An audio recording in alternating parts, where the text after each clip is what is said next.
What's up, champ? I'm Vince Del Monte and welcome to my leg workout. This workout's dedicated to how I actually have built my butt. I've already got pretty big quads, hamstrings are decent, calves are another story. We're focusing on the glutes today, all right? So if you got a girl, you'd like your lady to work on her butt, maybe you gotta bring your flat ass up to something a little rounder like I had to. You're gonna wanna pay close attention to this. So what I'm gonna be doing is a lot of exercises you're likely familiar with, but I'm gonna be modifying them and teaching you how to correctly activate the glutes. A lot of cues that I literally I just learned after 10 years of being in the game. So I promise you that you're gonna learn some new things. A lot of things you see people do on Instagram or whatever to train their glutes is just really silly. It doesn't make any sense mechanically. So I'm gonna teach you guys a lot of things. Every single exercise we do today is gonna be dedicated to getting a rounder, stronger, fuller butt, all right? So let's have some fun. All right, so how do we warm up for a leg workout? Activation sets, all right? We don't waste our time riding a bike for 10 minutes. We don't waste our time walking on a treadmill for 20 minutes. We come right in here and we shorten the muscles that we're about to train with load. So for training our legs, we're gonna be hitting our glutes, our hamstrings, our quads. So as you can see me doing here, I'm starting off with the leg extension to get the quad short. Notice how I'm sitting up really tall to really pre-shorten the quad at the hip, okay? We're holding it for 2 seconds at the top, just 10 reps here. On the second exercise, notice what I'm doing here. I'm holding it for 2 seconds at the back and I'm arching so that again, I'm pre-shortening the hamstring at the hip. All right, so we're doing 10 reps there, holding it for 2 strong seconds in the shortened position. All right, and then what we did there to challenge the glutes was the same thing. We focus on a hip bridge done properly. Most people do hip bridges incorrectly, and what you're seeing me doing here is externally rotating my hips when I'm coming up and internally rotating my hips when I drop my butt down, okay? So I'm gonna teach you that cue a little bit further because it's one of the most powerful things you can do to develop your butt, and most people have never heard of this before, okay? So 10 reps on each of those, and then we're ready for the leg workout. So exercise 1, guys, is a modified deadlift. As you can see, my deadlifts aren't real deadlifts from the floor. That's purposeful because I don't really care about the exercise of deadlift. It means nothing to me. My goal is to develop my butt. So I'm modifying the exercise to get what I want out of it. So I'm really trying to bias the glutes. How do you bias the glutes with the deadlift? As much hip movement as possible. So what I'm really thinking about here is hips backwards, hips forwards. And if the weight moves to a level where I can't do that anymore, I'm no longer using the thing that I want to build. So I honestly could care less about going all the way to the floor. I'm not even coming all the way to the top because that's where I can rest. So I'm stopping a little in front of extension of the spine so that there's more tension on the thing that I want to build. So let me ask you guys a question. What muscle groups are going to hypertrophy the most when doing deadlifts? Which ones are going to be challenged the most? The weakest link or the strongest link? What do you guys think? The weakest link. The weakest link will be challenged most. So if your goal isn't to build the weakest link, in this case, our forearms, does it make sense to not use wraps?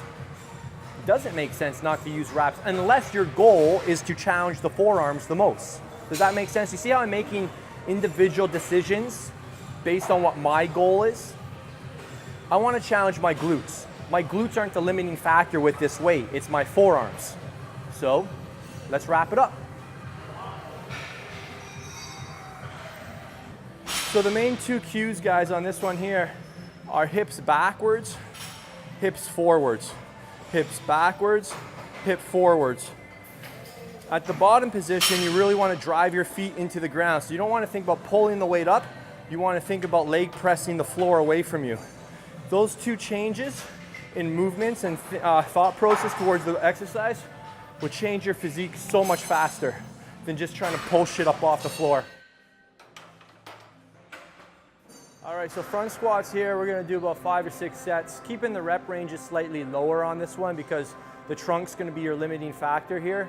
So if you start getting into crazy high reps, you're not gonna get much out of your legs because your trunk's gonna go way before, even if you wear a weight belt. So we keep the rep ranges lower on front squats.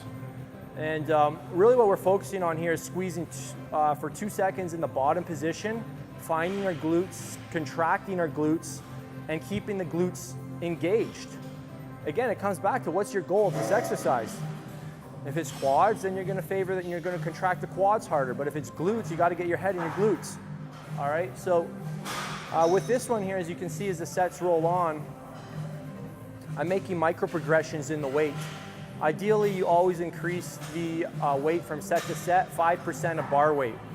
All right, so if you do the calculations, you'll see that's about what I'm doing there, okay? So you don't wanna make big jumps on these compound lifts because, again, it's a lot to ask from the smallest muscle group.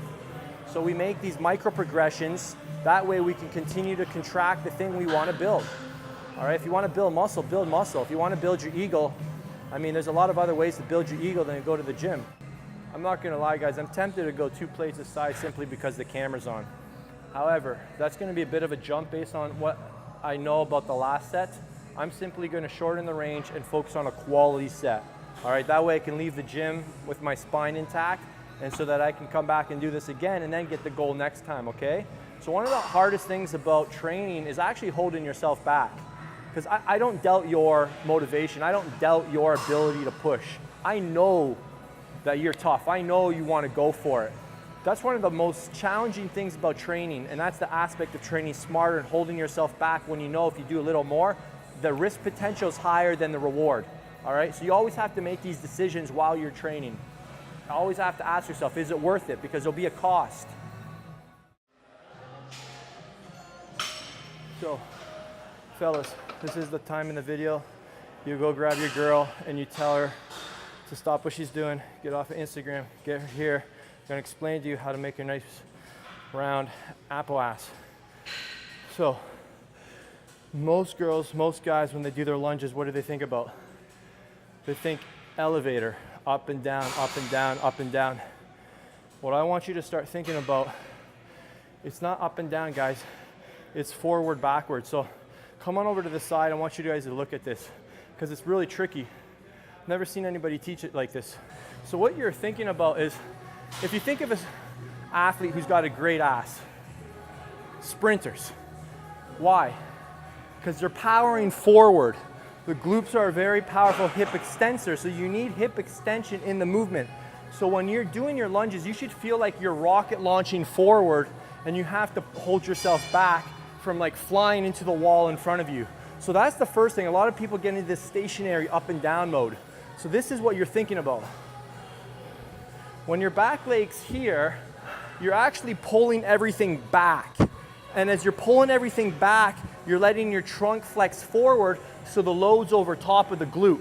So watch. So I'm pulling everything back, and then if I went forward, I'd literally go this way. So you're actually thinking about jumping forward with the front leg.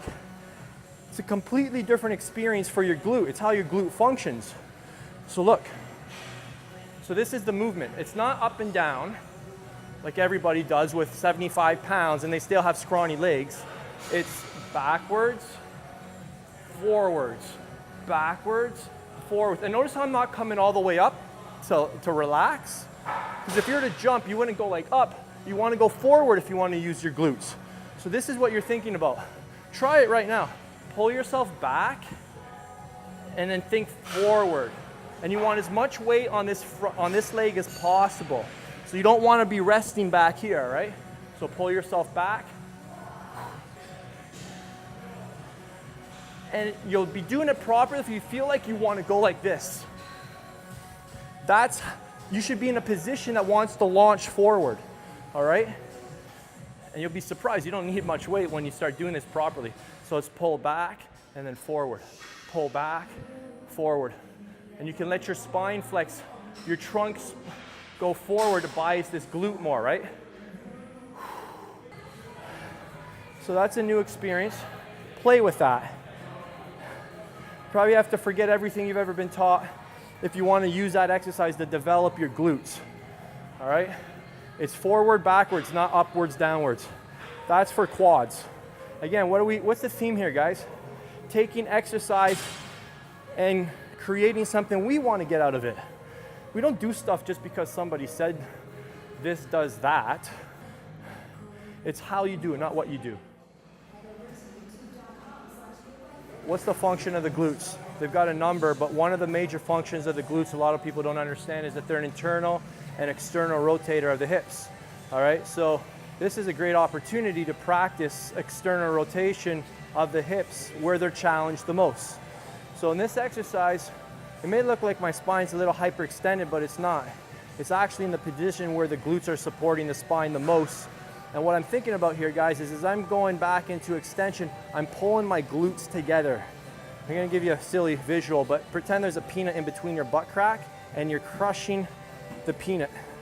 And then on the way down, you're letting your hips internally rotate and you're letting the peanut out. I know it's very visual, but I want you to remember this. So hips are coming together. If these are your cheeks. This is your butt cheek. So butt cheeks are coming together and then butt cheeks are coming out. All right? So that's the cue. You're gonna feel your glutes contract very, very hard. You're not gonna have to use a big range of motion. If you're training the glutes, the range that I was doing is perfect.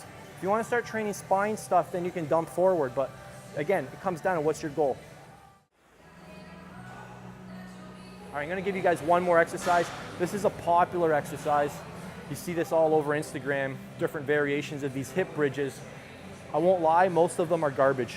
I'm gonna show you guys, again, it's not, the problem is the stuff I show you guys isn't like, oh, that's so cool. People are drawn to sexy, they're drawn to fancy, they're drawn to like, oh, that looks cool. Guys, I hate to say it, but just because something looks cool doesn't mean it's gonna be effective, all right? You have to always bring it back to science, all right? This isn't my opinion, I'm sharing with you guys, so if you don't like it, don't get mad at me. All right, so this last exercise are the correct way to do glute bridges to actually challenge your glutes. I see so many young girls like in their 20s here in the gym and they're doing all this glute stuff. They see these other girls who are doing things incorrectly and assume that what they're doing must be right because they got a great butt. It's not. Just because they have a good butt, it doesn't mean they know what they're doing, okay? So, again, your glutes are an internal rotator and then an external rotator. So what you're thinking about here on the negative is you're actually thinking about your hips coming inwards. Another way to think about it is like you're shifting the weight to the inside of your feet. Internal rotation of the hips, external rotation of the hips. This is external rotation, guys. So everything is coming this way and your butt's coming up and you're contracting it hard. But then on the way down, it's doing the opposite, okay? I just learned this from my MAT therapist, Eric Seifert, and I'm like, oh my God, that was unbelievable. I've never, ever been taught this before. I'm like, how come people don't teach this? And just, again, the fitness industry is full of people who are blind, following other people who are blind. You know, I was one of them for a long time. So, I mean, I'm so happy you guys are here because you guys are learning new things that are based on science, based on anatomy and physics. It's like, this isn't our opinion. This is how the body functions. There's a right way and a wrong way to do things. So that's it, guys. I'll probably do another video on this specific movement and a lot of these movements because I know they're tricky. We did a lot of information in one video. But I want to thank you guys for watching all the way through. I know I didn't give you guys a lot of details on the reps and the sets, and that's because your workouts need to be customized to your muscle fiber type. If you don't know your muscle fiber type, click the link right above me, and it'll take you to a page to take my 30-second muscle fiber type quiz to help you train with your genetics instead of against your genetics. If you're watching this video on your cell phone, just click the first link in the description below, and you can follow the same steps, take the same quiz, and start learning how to adapt your workouts to how your body's built. You know, some girls need to go heavy because the way they're built. Some girls can get away with really high reps. Neither are right or wrong. It's like what's right for you based on what's your fiber type, right? So if you're just doing rep ranges because some girl on Instagram said to do that, I hate to say it, but you're hoping that it works. And hope isn't a strategy. Wouldn't you agree? Hope is not a strategy. It's not a good strategy. All right, it's like throwing darts at a board blindly. So anyways, I've said enough on that. Take the fiber type quiz and it'll help you start customizing the reps, the sets, the rest periods to you and nobody else. All right, that's it. Thanks for watching. Be sure to like the video if you enjoyed it. Let me know what you want me to cover next. And as always, don't forget, there's only one way to live, and that's living large. Have a great day.